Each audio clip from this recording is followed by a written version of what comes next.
The projectile crossed 2 seconds of void and erased 60 years of history.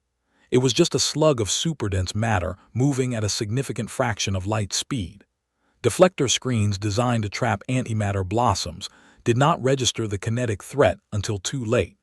The shields flashed twice before collapsing completely. Impact struck the thick armor of the 2-kilometer Hegner battlecruiser like a fist from an angry god. Secondary explosions blossomed through the fractured spine.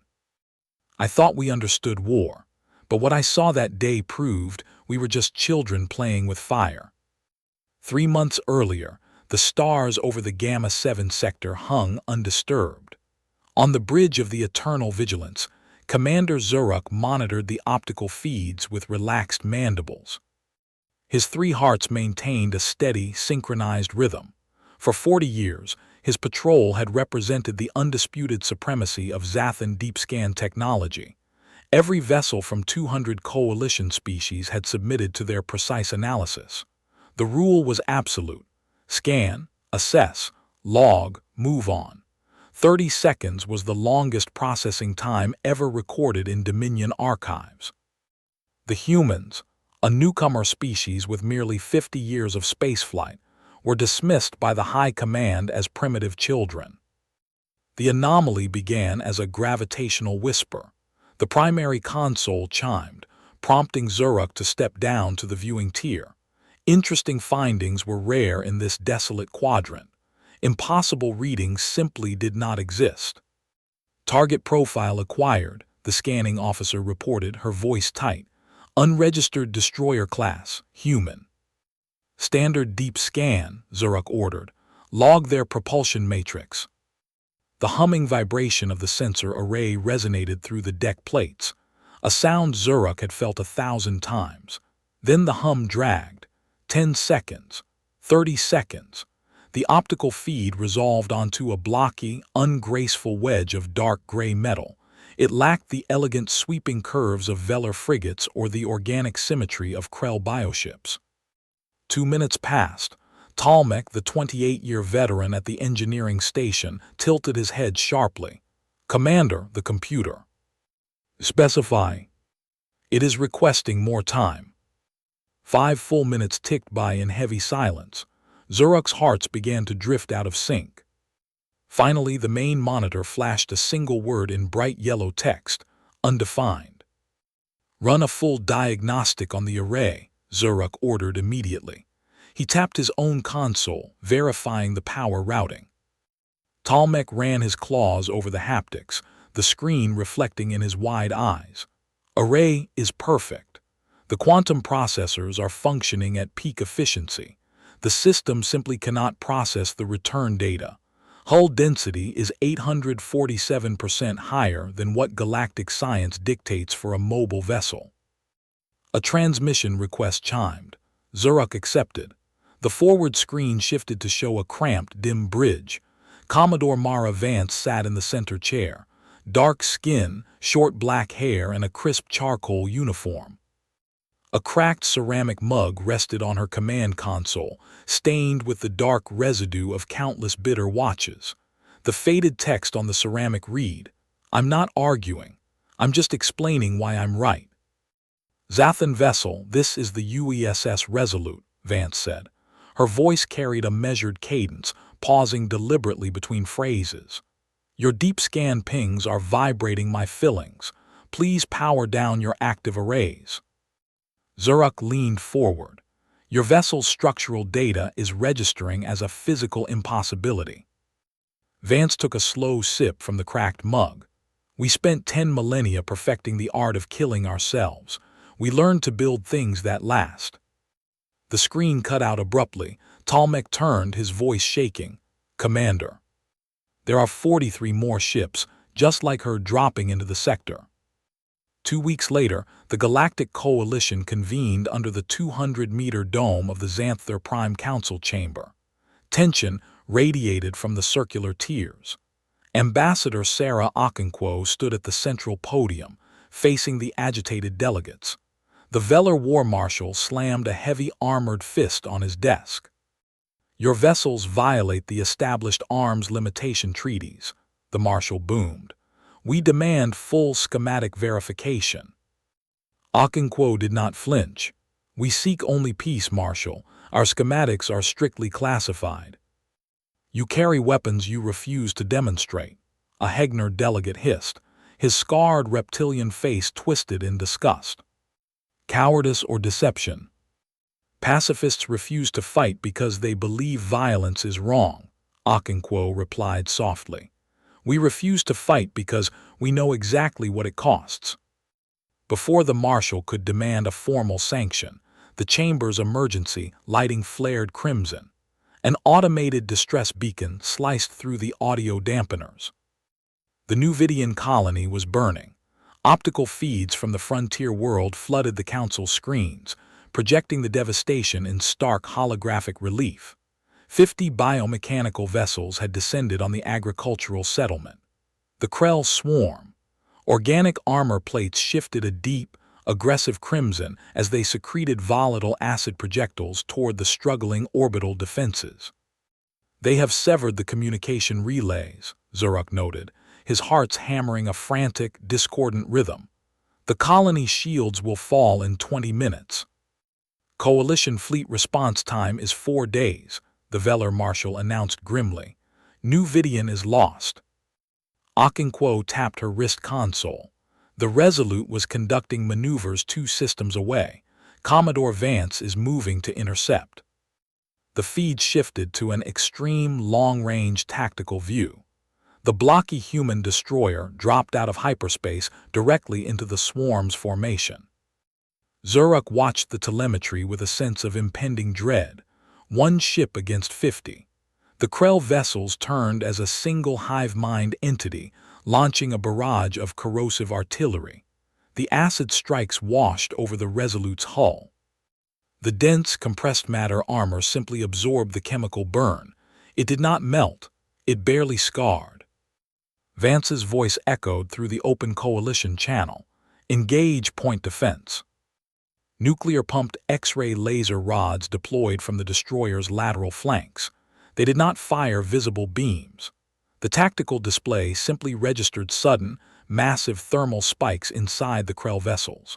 20 bioships died in less than 3 seconds.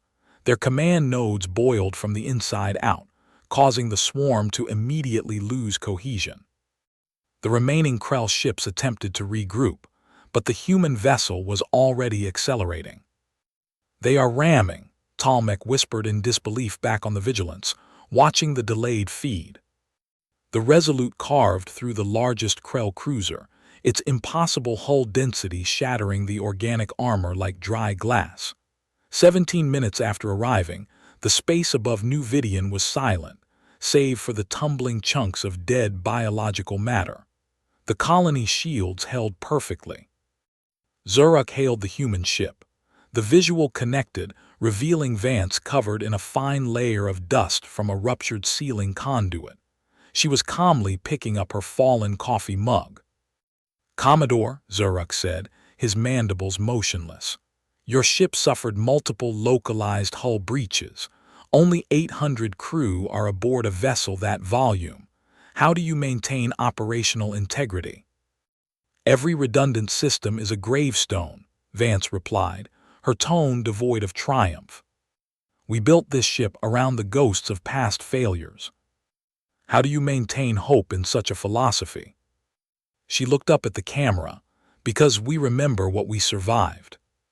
The Krell swarm's defeat did not ease the Coalition's fears. It amplified them. The Hegner demanded a live-fire demonstration to prove humanity was not planning a galactic conquest. A month later, thousands of observer vessels gathered around a dead star in the Gamma 7 system. The decommissioned Hegner battle cruiser, Deathless Honor, floated in the designated target zone. Zuruk watched from his command deck, the optical sensors tuned to maximum resolution. Vance's voice filtered through the fleet-wide broadcast. Target locked. Spin up the mass driver. Zuruk checked his readings. The energy buildup inside the Resolute was entirely internal, masked by layers of liquid metal cooling jackets. There was no glowing plasma, no visible charging sequence. Just a cold, mechanical clanking sound that somehow transmitted over the open comms channel. "They are firing a kinetic slug," Talmec noted, confused. "A primitive physical rock." "At what velocity?" Zuruk asked. "4/10 the speed of light." Zuruk's third heart skipped entirely. "Demonstration commencing in 10 seconds, Vance announced.